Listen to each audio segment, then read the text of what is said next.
नमस्कार। आज की इस वीडियो में है राजा महेंद्र प्रताप सिंह यूनिवर्सिटी अलीगढ़ का बीए सेकंड सेमेस्टर का एग्जामिनेशन का सॉल्यूशन। और ये मेरे पास जो बुकलेट है सी है, आपके पास ए हो सकती है, बी हो सकती है या डी हो सकती है, लेकिन क्वेश्चंस वही होंगे, थोड़ा आगे पीछे होंगे। ये मैं आपसे बार बार कहती हूँ, जब भी आप मुझे अपना क्वेश्चन पेपर भेजें तो थोड़ा साफ पीडीएफ भेजें। ना तो आपके फ़ोटो साफ थे, ना पीडीएफ साफ थी, तो देखिए कितना डार्क दिख रहा है। फिर भी मैं कोशिश कर रही हूँ इसको सॉल्व करने की। फर्स्ट क्वेश्चन है, the first part of the classic और पिंडारिक ओड इज, यानी जो क्लासिक या पिंडारिक ओड है उसका पहला पार्ट क्या कहलाता है। तो इसमें बी आपने मार्क किया है और वो बिल्कुल सही जवाब है, उसको स्ट्रॉफी ही बोलते हैं। पहला पार्ट स्ट्रॉफी, दूसरा एंटी स्ट्रॉफी और तीसरा इपोड होता है, तो आपका बी जवाब सही है। फिर देखिए सेकंड क्वेश्चन है, विच of the following is an example of lyric. तो इनमें से कौन सा लिरिक का एग्जाम्पल है। और जो ऑप्शंस हैं आपके सामने, टू अ स्काईलार्क ये ओड का एग्जाम्पल है, ओड टू अ नाइटिंगेल ये भी ओड है, पैराडाइज लॉस्ट जो डी ऑप्शन है ये एक एपिक है, और तो जो हमारे पास ऑप्शन बचता है वो है प्रेजेंट इन एब्सेंस, तो यही लिरिक का एग्जाम्पल है और सही जवाब यही होगा सी। फिर देखिए question number 3, who is referred as the father of free verse form of poetry. तो इसमें जो 4 ऑप्शंस दिए हुए हैं इसमें सही जवाब है वॉल्ट विटमैन।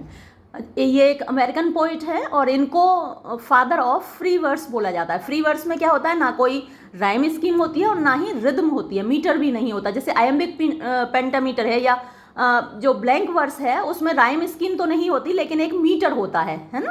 एक पहला सिलेबल अंडर स्ट्रेस, दूसरा स्ट्रेस, तो ऐसे करके 5 पेयर होते हैं, लेकिन फ्री वर्स में वो भी नहीं होता, तो इसके फादर वॉल्ट विटमैन कहे जाते हैं। फिर देखिए फोर्थ क्वेश्चन क्या पूछ रहा है, व्हाट इज एन एलेजी, यानी एलेजी क्या है। और जो 4 ऑप्शंस हैं आपके सामने, ये बेटा आपने गलत मार्क किया हुआ है, पोएम ऑफ 14 लाइन्स तो सोनेट होती है। इसका सही जवाब होगा ए, अ सॉन्ग ऑफ मोर्निंग, यानी विलाप का गीत। जब किसी की डेथ हो जाती है तो उस पर लिखा गया गीत या कविता एलेजी कहलाती है। ए सही जवाब होगा। फिफ्थ क्वेश्चन देखिए, ये पूछता है what is the style of an epic, यानी एक एपिक का स्टाइल क्या होता है। तो जो 4 ऑप्शंस हैं इनमें से सही ऑप्शन है बी, आपने गलत मार्क किया है। मुझे लगता है बेटा आपने मेरे वीडियोस देखे ही नहीं हैं, अगर आपने देखे होते तो ये सारे क्वेश्चंस आपके सही होते। मैंने 80-85 वीडियो आपके सेकंड सेमेस्टर के लिए अपलोड किए हैं, कम से कम उन्हें एक बार देख तो लिया करिए, ये गलतियाँ आपसे नहीं होती। ग्रैंड स्टाइल होता है एपिक का, सिंपल स्टाइल कभी नहीं होता, एपिक हमेशा ग्रैंड स्टाइल में लिखा जाता है, तो इसका जवाब बी होगा। सेकंड क्वेश्चन है एन एलेगरी इज, तो जो एलेगरी है उसमें एक तो एपरेंट मीनिंग होता है जो आपके सामने दिखता है, एक छिपा हुआ मीनिंग होता है। तो यहाँ जो ऑप्शंस दिए हुए हैं, speech, N extended metaphor, lyric या ओड, तो इनमें से सही जवाब होगा बी, एन एक्सटेंडेड मेटाफर। फिर देखिए whose blank verse is called mighty line, किसकी ब्लैंक वर्स को माइटी लाइन कहा जाता है। तो मार्लोज माइटी लाइन कहा जाता है, मार्लो की जो ब्लैंक वर्स है उसको माइटी लाइन कहा जाता है। यहाँ जो जवाब होगा वो बी होगा, क्रिस्टोफर मार्लो। फिर देखिए हेक्सामीटर कंसिस्ट ऑफ, ये आपका सही जवाब गया है 6 लाइन्स। 9th क्वेश्चन देखिए, how many speakers take part in a dramatic monologue, यानी एक ड्रामेटिक मोनोलॉग में कितने वक्ता पार्टिसिपेट करते हैं, भाग लेते हैं। तो वहाँ एक ही व्यक्ति होता है जो बोलता है ना, तो इसीलिए तो उसको मोनोलॉग कहा जाता है। मोनो माने सिंगल, लॉग माने स्पीक, बोलना, तो एक ही व्यक्ति उसमें बोलता है, दूसरा होता तो है, सुनता है लेकिन बोलता नहीं है। तो यहाँ जो सही ऑप्शन होगा सी होगा, 1 स्पीकर। फिर नेक्स्ट क्वेश्चन क्या है, टर्जराइमा वॉज इन्वेंटेड बाय, यानी ये सवाल पूछ रहा है कि टर्जराइमा का आविष्कार किसने किया था। आविष्कार क्या, ये कोई साइंटिफिक इन्वेंशन नहीं है, आप कह सकते हैं कि पहली बार किसने यूज़ किया इसको। तो इसका क्रेडिट डांटे एलिगिरी को जाता है ना, ए सही जवाब होगा। फिर 11th क्वेश्चन देखिए, the strophe, antistrophe and epode are the parts of, तो ये मैंने आपको शुरुआत में ही बता दिया था कि ये तीनों पार्ट किसके होते हैं, ओड के होते हैं। और ओड भी कौन सी, पिंडारिक ओड के। पिंडारिक ओड को क्लासिकल ओड भी कहा जाता है। तो ये जो तीनों पार्ट हैं पिंडारी कोड या क्लासिकल ओड के हैं। तो जो सही जवाब होगा वो बी होगा। नेक्स्ट क्वेश्चन है who invented the Spenserian stanza. इससे ज़्यादा आसान सवाल ही नहीं हो सकता, है ना। स्पेंसरियन स्टेंजा नाम ही बता रहा है कि इसको किसी स्पेंसर ने इन्वेंट किया होगा, और एक ही स्पेंसर इसमें ऑप्शंस में दे रखा है, यानी एडमंड स्पेंसर। तो ए इसका सही जवाब होगा। फिर नेक्स्ट क्वेश्चन देखिए, ode to the west wind by PB Shelley was written in. तो इसके बारे में मैंने आपको बताया था अपने वीडियोज़ में कि ode to west wind terza rima में लिखी हुई है, यानी यहाँ जो हमारा सही जवाब होगा वो डी होगा। फिर देखिए, name the most popular ballad of John Keats. ये आपका बिल्कुल सही जवाब है जो आपने मार्क किया है, ला बैलेड एम सांस मर्की। नेक्स्ट क्वेश्चन देखिए 15th, what was the nationality of W.B. Yeats. यानी W.B. यीट्स की राष्ट्रीयता क्या थी। तो वो एक आयरिश पोइट थे, यानी आयरलैंड के रहने वाले थे। तो हमारा जवाब होगा सी। फिर नेक्स्ट क्वेश्चन देखिए क्या पूछता है, विच of the following is a metaphysical poet. तो इनमें से कौन मेटाफिजिकल पोइट है। जॉन डन मेटाफिजिकल पोइट है, तो हमारा सही जवाब होगा बी। फिर देखिए 17th क्वेश्चन पूछता है, Alfred Lord Tennyson's break break break was written on the death of. तो अल्फ्रेड टेनिसन की कविता ब्रेक ब्रेक ब्रेक किसकी मौत पर लिखी गई थी। तो इसका सही जवाब है डी, आर्थर हेनरी हल्लम, उनके फ्रेंड थे, तो उनकी मौत पर लिखी गई थी। फिर देखिए नेक्स्ट क्वेश्चन नंबर 18 पूछता है, who among the following is not a romantic poet. यानी इनमें से कौन सा एक रोमांटिक पोइट नहीं है। पीवी वर्ड्सवर्थ रोमांटिक पोइट है, पीवी शेली रोमांटिक पोइट है, जॉन कीट्स ये भी रोमांटिक पोइट है, लेकिन अल्फ्रेड लॉर्ड टेनिसन ये विक्टोरियन पोइट है। तो हमारा सही जवाब होगा डी। फिर देखिए क्वेश्चन नंबर 19 क्या पूछता है, the poem hollow man is divided into. तो हॉलो मैन आपने मेरे साथ पढ़ी है और आपको याद ही होगा कि ये 5 पार्ट्स में डिवाइडेड है। तो हमारा सही जवाब होगा सी। फिर क्वेश्चन नंबर 20 देखिए, which of the following poets is not written, अच्छा poems is not written by T.S. Eliot. तो इनमें से कौन सी पोइम T.S. एलियट ने नहीं लिखी है। और ये आपने हॉलो मैन कैसे लगा दिया, हॉलो मैन तो T.S. एलियट ने ही लिखी है। Love song of J Alfred Prufrock ये भी T.S. एलियट की है, वेस्टलैंड भी T.S. एलियट की है, हॉलो मैन भी T.S. एलियट की है। अच्छा डी आंसर किधर गया भाई इसका, एक मिनट, हाँ एसे ऑन मैन, ये जो डी है ये अलेक्जेंडर पोप की है। तो जवाब सही इसका होगा डी। भाई वीडियो देख लिया करो, इतनी मेहनत से मैंने 80-85 वीडियो अपलोड किए हैं और आप ऐसी गलतियां कर कैसे सकते हैं। नेक्स्ट क्वेश्चन देखिए क्या पूछा है, the systematic study of versification in poetry along with speech sound patterns and effect is called. तो जो सिस्टमेटिक स्टडी होती है, यानी व्यवस्थित अध्ययन है वर्सिफिकेशन का, पोइट्री में जो वर्स फॉर्म्स होती हैं, स्पीच साउंड होती हैं, उनके पैटर्न का अध्ययन क्या कहलाता है। आपने ये क्या मार्क किया है, सीमेंटिक्स नहीं बेटा, ये प्रोसोडी कहलाता है। और प्रोसोडी पर वीडियो मैंने अपलोड किया था, आपने देखा ही नहीं होगा। बी है इसका सही जवाब, ये सी नहीं है। फिर देखिए next, what is rhetoric. Rhetoric क्या है, ये आर्ट ऑफ स्पीकिंग, ये आपने सही मार्क किया है, सी ही इसका सही जवाब है। फिर देखिए practical criticism, a study of literary judgment 1929 was published by. तो प्रैक्टिकल क्रिटिसिज्म पर वीडियो था लेकिन आपने देखा नहीं होगा। प्रैक्टिकल क्रिटिसिज्म IAS ने पब्लिश किया है ना। IAS की सॉरी IA रिचर्ड्स की, कहाँ मैं IAS बोल रही हूँ सुबह सुबह। IA रिचर्ड्स की किताब है प्रैक्टिकल क्रिटिसिज्म। तो इसका भी सही जवाब बी होगा, ए नहीं होगा, आपने गलत मार्क किया है। लेकिन अपनी गलतियों को देखकर निराश मत होइएगा, अगले सेमेस्टर की अच्छे से तैयारी कीजिएगा। 3rd सेमेस्टर के लिए भी मैंने काफ़ी वीडियोस अपलोड किए हैं, उनको देख लीजिएगा ध्यान से। आगे चलिए, what is the form of the sonnet, how do I love the.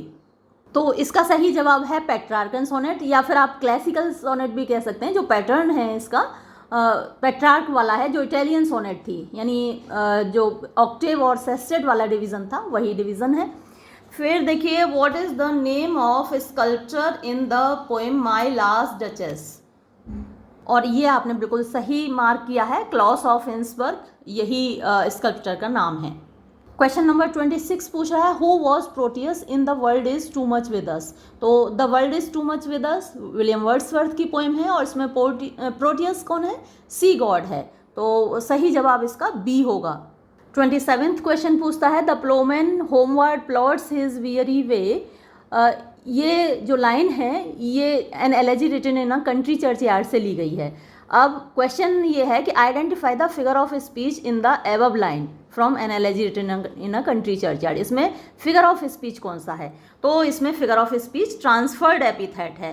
Transfer माने एक जगह से दूसरी जगह चले जाना, स्थानांतरण हो जाना। एपिथेट माने होता है एडजेक्टिव, तो एडजेक्टिव सही जगह पर अपनी पे नहीं होता। ये लाइन कह रही है द प्लोमैन यानी कि जो किसान है, होमवर्ड घर की तरफ, प्लॉट्स माने तय करता है, हिज वियरी वे अपना थका हुआ रास्ता।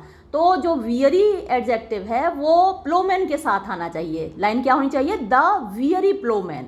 लेकिन पोइट ने जो वियरी एडजेक्टिव है वो किसके साथ लगाया, वे के साथ, रास्ते के साथ। तो रास्ता थका हुआ नहीं है, किसान थका हुआ है। तो ये फिगर ऑफ स्पीच क्या कहलाता है, ट्रांसफर्ड एपिथेट कहलाता है।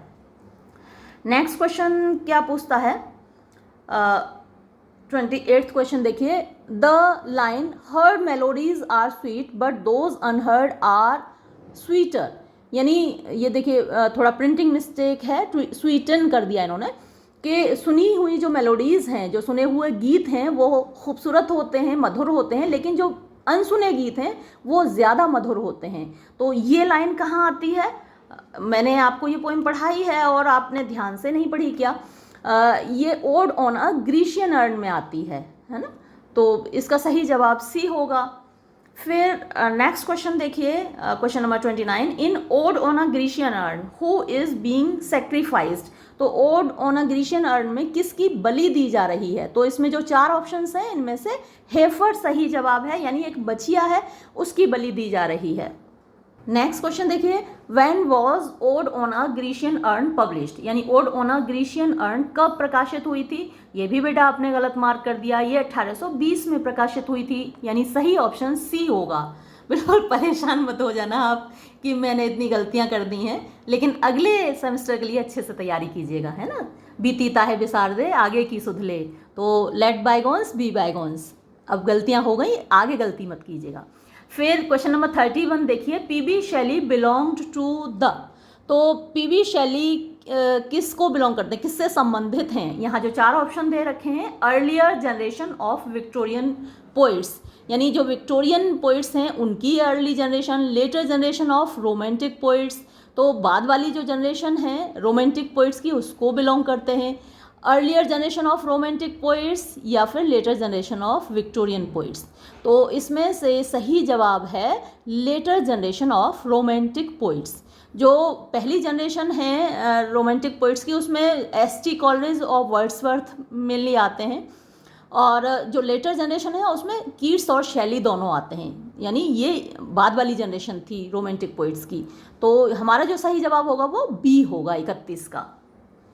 फिर हम आगे बढ़ते हैं और नेक्स्ट क्वेश्चन 32 क्या पूछता है, who is the bosom friend of Tennyson on whose death break break break is written. तो ये क्वेश्चन पहले भी आ चुका है और मैंने आपको बताया था कि आर्थर हल्लम इसका सही जवाब है, और आपने फिर से ये गलत कर दिया। यानी एक फैक्ट अगर आपको मालूम होता तो उससे 2 क्वेश्चन आपके सही जाते। तो इसलिए मैं कहती हूँ बेटा ध्यान से वीडियोस देखा करो, बहुत मेहनत से मैंने अपलोड किए हैं।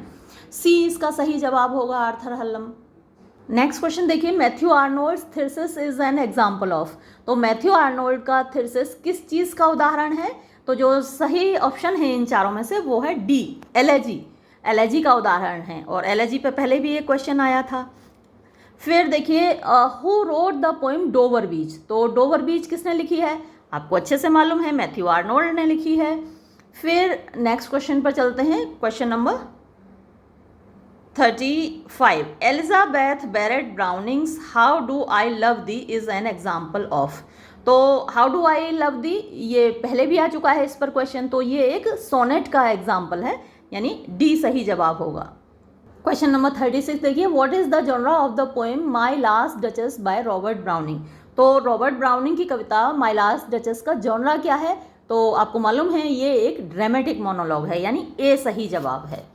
फिर 37th क्वेश्चन देखिए, in which year was T S. Eliot awarded with Nobel prize. और ये क्वेश्चन हर साल एग्जाम में आता है और मैं आपको बताती हूँ कि याद रखिए हमारी आज़ादी के 1 साल बाद टी.एस. एलियट को नोबेल प्राइज़ मिला था, यानी 1948 में।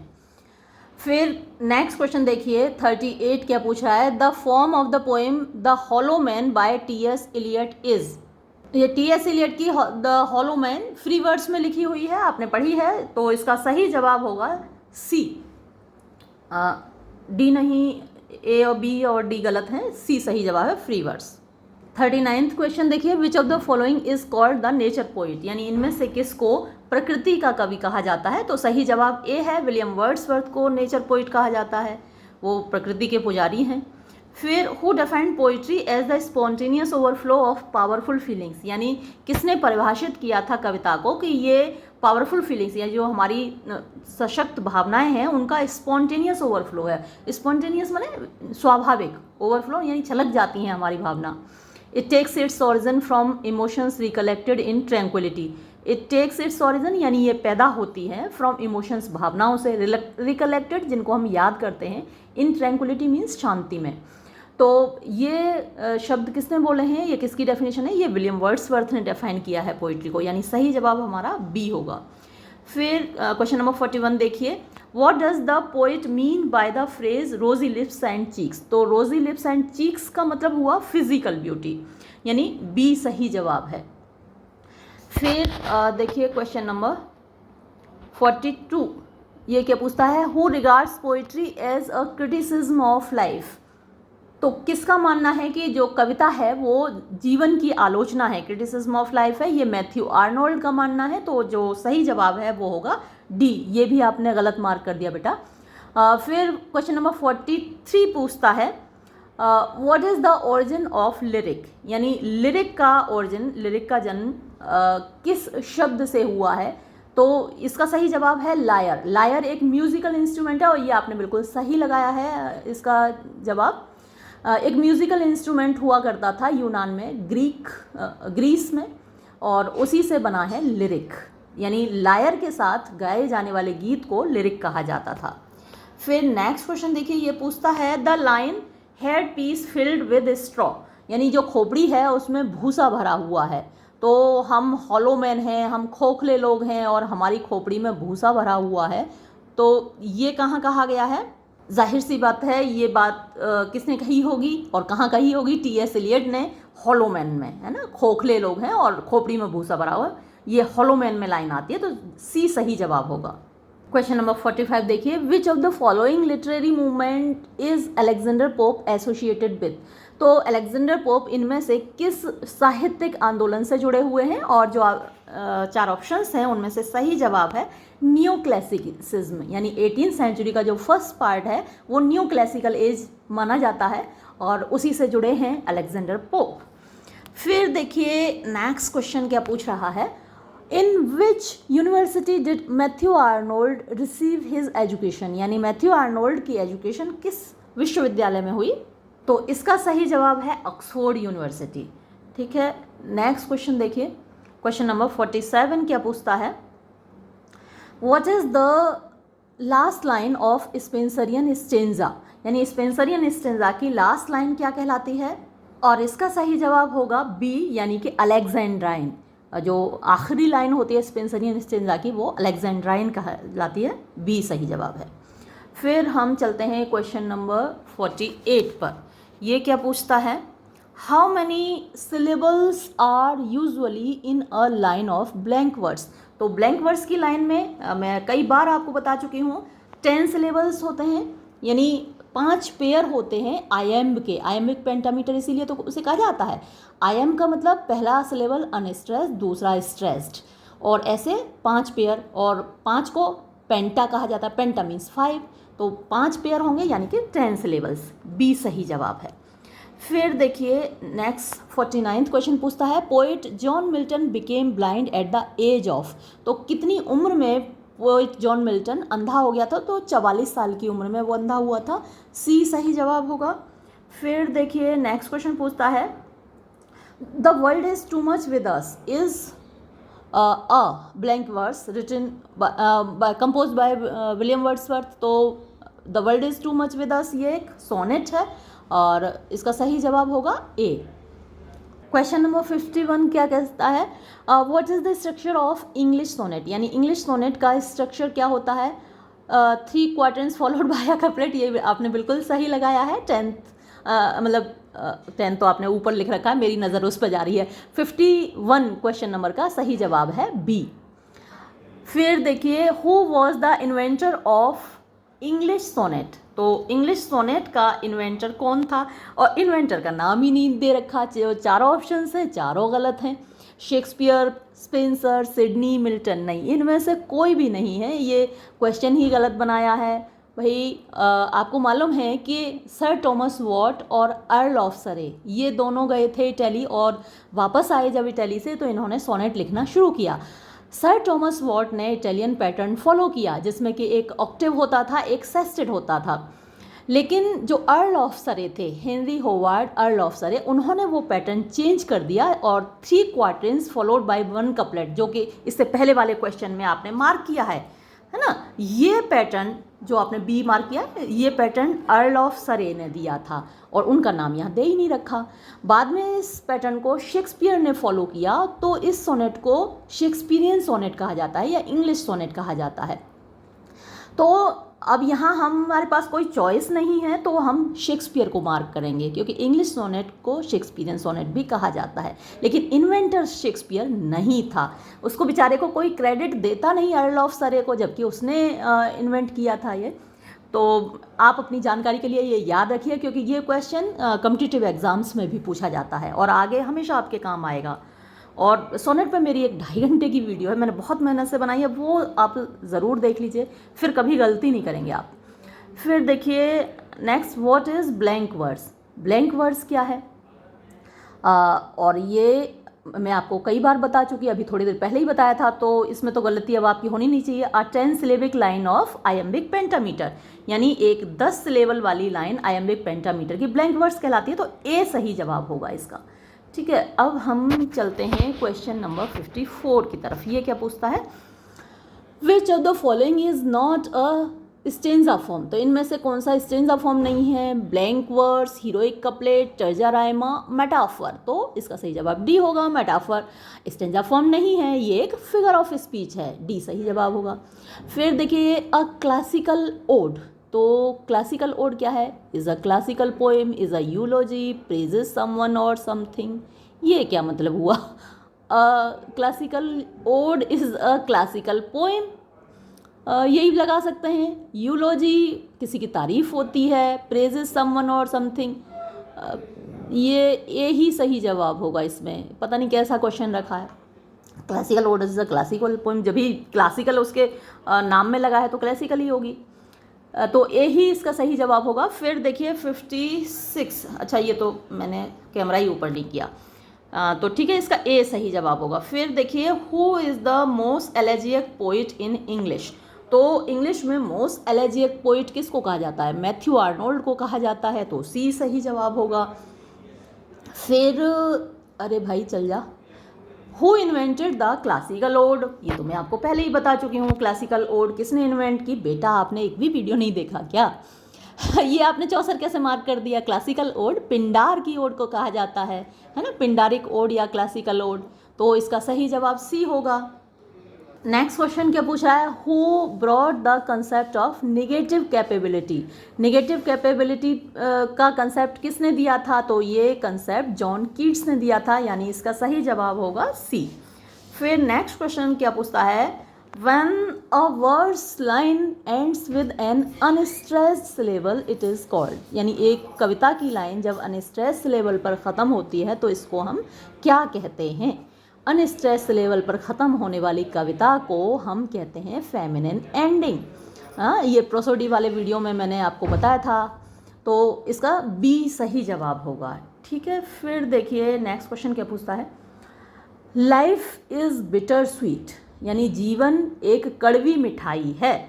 ये किसका एग्जाम्पल है, भाई सामने दिख रहा है, इतना क्लियर दिख रहा है, ऑक्सीमोरोन है। ऑक्सीमोरोन में दो विरोधाभासी चीज़ें, दो कंट्रास्टिंग चीज़ें साथ साथ रखी होती हैं, इसमें आपने हाइपरबल कैसे लगा दिया, है ना, इसमें तो ऑक्सीमोरोन आएगा, सी सही जवाब होगा। बेटा बहुत गलतियाँ की हैं, आगे मत कीजिएगा, मुझे आपके लिए बहुत अफसोस हो रहा है। लेकिन आप मत कीजिएगा, मैं बार बार फिर आपको बोलती हूँ कि आप अफसोस मत कीजिएगा। Who defined tone as the expression of a literary speaker's attitude to his listener?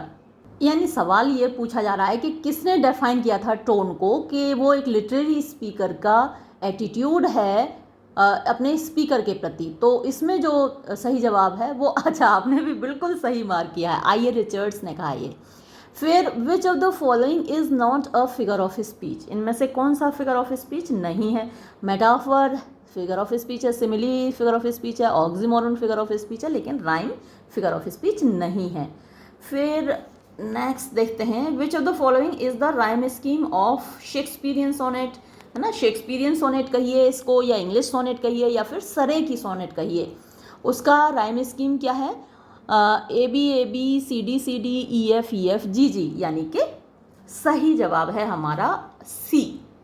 ठीक है, अब ये जो क्वेश्चन है थोड़ा सा क्रिटिकल क्वेश्चन है और घुमा के पूछा है।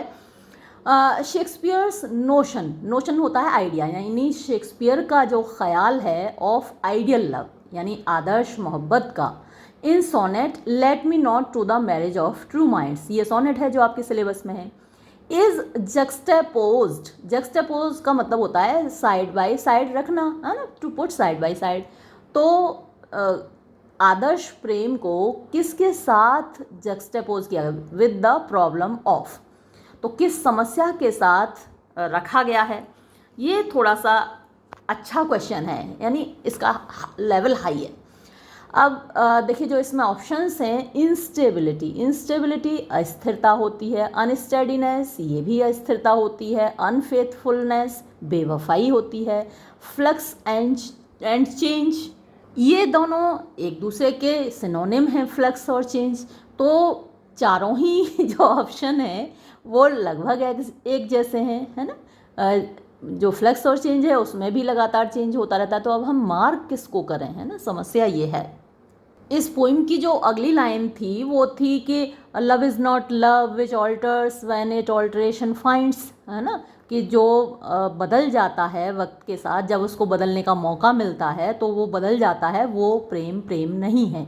तो हम इसको डी को ही मार्क करते हैं, यही हमारे लिए सबसे अच्छा ऑप्शन होगा, है ना, जो परिवर्तन की समस्या है उसी के साइड में रखता है। जो आदर्श प्रेम है वो नहीं बदलता, वो चेंज नहीं होता, तो हम इसको डी मार्क करेंगे। ये अच्छा क्वेश्चन था। फिर देखिए क्वेश्चन नंबर 65 कहता है, to which school of poetry did John Donne belong? ये पहले भी आ चुका है, मेटाफिजिकल पोइट्री को बिलोंग करते हैं, और ये आपने भी बिल्कुल सही मार्क किया है। फिर हम चलते हैं क्वेश्चन नंबर 66 पर, और ये क्या पूछता है, विच among the following is the correct rhyme scheme of the poem present in absence? तो present in absence की सही rhyme scheme क्या है? तो जॉन डन की कविता प्रेजेंट इन एब्सेंस की जो राइम स्कीम है वो सी वाला ऑप्शन सही है, ए बी बी ए सी सी, ये ही राइम स्कीम है, सी मार्क करेंगे हम इसको। फिर हम चलते हैं क्वेश्चन नंबर 67 पर। ये पूछता है, an essay on man is blank space by Alexander pope. तो एन एसे ऑन मैन ये एक पोइम है, और आपने बिल्कुल सही मार्क किया है, इसको बी है। फिर देखिए, let not ambition mock their useful toil. तो ये जो लाइन है कहाँ से ली गई है? ये an elegy written in a country churchyard से ली गई है, तो इसका सही जवाब डी होगा। फिर हम नेक्स्ट क्वेश्चन चलते हैं 69, और ये क्या पूछता है, Thomas Gray is a great blank space poet. तो टॉमस ग्रे कौन सा पोइट है? बिल्कुल सही मार्क किया है आपने, ट्रांजिशनल पोइट है, ए सही जवाब है। और अब जैसा कि आपने लिख के ही भेजा है, हम लास्ट पेज पर आ चुके हैं। क्वेश्चन नंबर 70 देखिए, what does the poet hear at Innisfree island in the poem Lake Isle of Innisfree? तो क्या सुनता है इनिसफ्री आइलैंड पर पोइट इस कविता में? और बिल्कुल सही मार्क किया है आपने, the lapping low sound of the lake water, यानी पानी के छपछपाने की आवाज़ वो सुनता है। फिर देखिए, name 2 activities that the speaker wants to do before going to Innisfree in the Lake Isle of Innisfree, यानी इस कविता में 2 वो कौन सी एक्टिविटीज़ हैं जो इनिसफ्री जाने से पहले करना चाहता है पोइट। तो इसमें सही ऑप्शन होगा D, arise and go. I will arise and go now, ये लाइन है, तो डी सही जवाब होगा। फिर देखिए, Church Going by Philip Larkin was published in the collection. तो क्वेश्चन नंबर 72 का सही जवाब होगा द लेस डिसीव्ड, है ना, 1955। अब हम चलते हैं क्वेश्चन नंबर 73 की ओर, और ये क्वेश्चन हमसे क्या पूछता है, which among the following poem is not written by Philip Larkin. तो इनमें से कौन सी पोइम फिलिप लार्किन ने नहीं लिखी है। भैया लेस डिसीव्ड आपने कैसे लगा दिया, ये तो मैंने अभी अभी आपको बताया कि लेस डिसीव्ड पोइटिक कलेक्शन था, उसी में ये पोइम थी। तो इसमें जो पोइम है हाउ डू आई लव दी, आपको ये मार्क करना था, ये आपके सिलेबस में है ना, और एलिजाबेथ बैरेट ब्राउनिंग की है वो। तो यहाँ डी सही जवाब होता, ये आपका जवाब गलत है। फिर क्वेश्चन नंबर 74 देखिए, ये क्या पूछ रहा है, दिख तो रहा है ना आपको ये, चलिए बड़ा फोटो साफ नहीं है। For what would the dubious women come to church in the poem Church Going. तो चर्च गोइंग पोइम में जो ड्यूबियस वुमन है, ड्यूबियस माने डाउटफुल औरतें हैं, वो किस लिए आएंगी। अब जो एक्चुअल लाइन है पोइम में, आपको याद होगी कि वो कहता है और after dark will dubious women come to make their children touch a particular stone, यानी अपने बच्चों को एक ख़ास पत्थर टच करवाने के लिए वो आएंगी। तो अब यहाँ पर जो ऑप्शंस हैं उनमें से कौन सा फिट बैठ रहा है, ये टू कलेक्ट रेलिक्स, ये ज़्यादा फिट बैठ रहा है आंसर, यानी बी। हालांकि जो क्वेश्चन पेपर सेट करने वाले हैं एग्जामिनर, उनको एग्जैक्ट लाइन देनी चाहिए थी, लेकिन वो उन्होंने नहीं दी, तो हम यहाँ बी को मार्क करेंगे, है ना, वो ही ज़्यादा फिट बैठेगा। फिर देखिए last question, which of the following poets is associated with Celtic revival, है ना। तो सेल्टिक रिवाइवल से W.B. येट्स संबंधित हैं, और ये आपने बिल्कुल सही मार्क किया है, बी इसका सही जवाब है। तो ये था आपका क्वेश्चन पेपर। मुझे उम्मीद है कि आप लोगों ने ज़्यादातर ने अच्छा किया होगा, और अगले सेमेस्टर के लिए आप मेरे वीडियोस देखना मत भूलिएगा, और मुझे उम्मीद है अगले सेमेस्टर में आप और भी अच्छा करेंगे। तब तक के लिए धन्यवाद। मैं वीडियो यहीं ख़त्म करती हूँ।